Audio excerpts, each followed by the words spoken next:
मैं अपना अपमान तो सह सकती हूँ, लेकिन अपने माँ बाप का नहीं। आज सोनिया कुछ काम से मार्केट गई थी। सास ने बड़ी मुश्किल से इजाज़त दी थी कि बस आधा घंटे के लिए जाना है, देर ना हो, घर में बहुत काम है। सोनिया जल्दी जल्दी सामान लेकर घर आई। घर में आते ही उसके सर से साड़ी का पल्ला खिसक गया। दोनों हाथ में शॉपर थे, तो सोनिया पल्ला नहीं रख पाई। जैसे सास ने देखा, चीखना शुरू कर दिया, ये क्या बहू, तुम बिना सिर पर पल्ला रखे बाहर से आ रही हो। मोहल्ले वाले देखेंगे तो क्या बोलेंगे।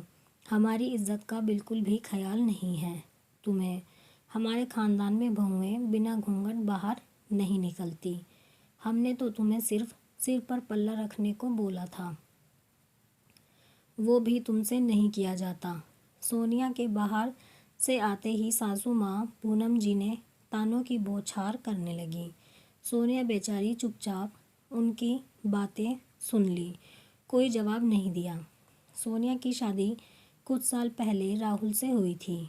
उसके ससुराल में सास ससुर, एक देवर, एक ननंद और पति राहुल थे। ससुराल में सोनिया के लिए बहू वाले सारे नियम कायदे लागू थे।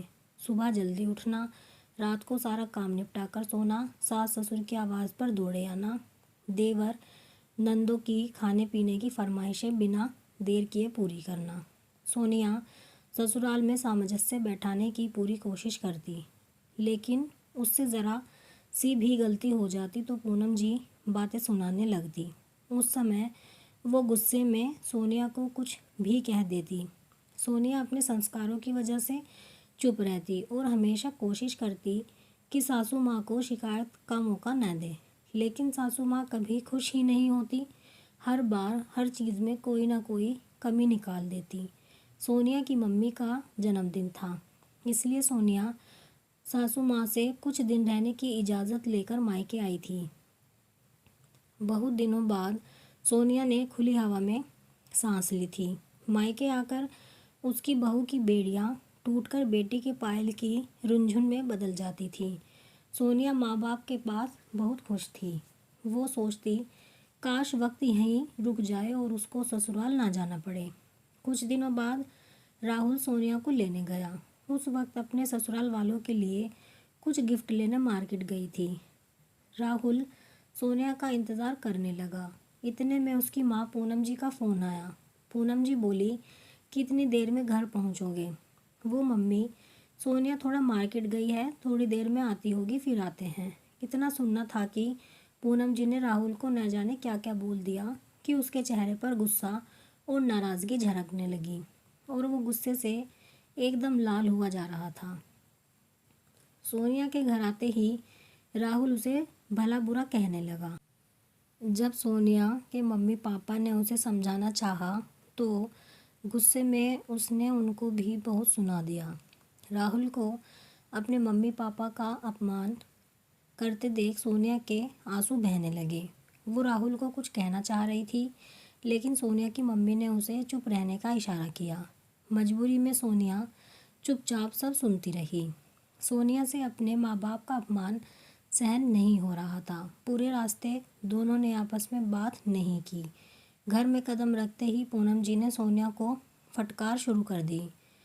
तुम्हें कहा था कि राहुल लेने आ रहा है, फिर तुम मार्केट क्यों गई? क्या मायके जाकर तुम अपनी मनमानी करने लगोगी? तुम्हारी माँ ने सिखाया नहीं कि बहू को कैसे रहना चाहिए। अब तुम बेटी के साथ साथ बहू भी हो। सोनिया पहले ही राहुल के व्यवहार के कारण दुखी थी। आते ही सास के ताने सुनकर उसका सब्र का बांध टूट गया। मम्मी जी, मैं आप लोगों के लिए ही गिफ्ट लेने गई थी।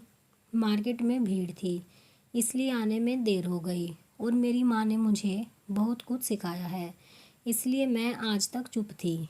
इसलिए हमेशा आपकी खरी खोटी सुनी है। मैंने कभी जवाब नहीं दिया, ये मेरी माँ के संस्कार ही थे। लेकिन आपने अपने बेटे को कुछ नहीं सिखाया। मुझे लगता है कि कुछ चीज़ें आपको अपने बेटे को भी सिखानी चाहिए थी, क्योंकि संस्कारों की ज़रूरत बहू को ही नहीं, बेटे को भी होती है। उनका भी फ़र्ज़ है वो अपने बड़ों की इज्जत करें। बहू बनते ही लड़की के पाँव में संस्कारों, रिवाजों, शर्म हया की न जाने कितनी बेड़ियाँ पहना दी जाती हैं। लेकिन बेटा शादी के बाद भी वैसा ही रहता है। वो भी किसी का पति, किसी का दामाद, किसी का जीजा बनता है, पर उसके लिए कोई नियम नहीं। बहू को मुंह खोलने की मनाही है, लेकिन दामाद अपने सास ससुर को कुछ भी बोल सकता है। आप किस संस्कार की बात कर रही हैं सासू माँ? इज्जत बस आपकी नहीं, मेरे माँ बाप की भी इज्जत है। कोई मेरे माँ बाप का अपमान करे, यह मुझसे भी बर्दाश्त नहीं, चाहे वह मेरे ही पति ही क्यों न हो। मैं आपका पूरा सम्मान करती हूँ और आगे भी करती रहूँगी, लेकिन अब मैं बेड़ियों में नहीं बंधूंगी। मेरी अपनी इच्छाएं और ख्वाहिश भी हैं, जिनको बहू होने के नाते मुझसे छीन लिया गया है। पर अब मैं आज़ादी से रहना चाहती हूँ, खुलकर सांस लेना चाहती हूँ।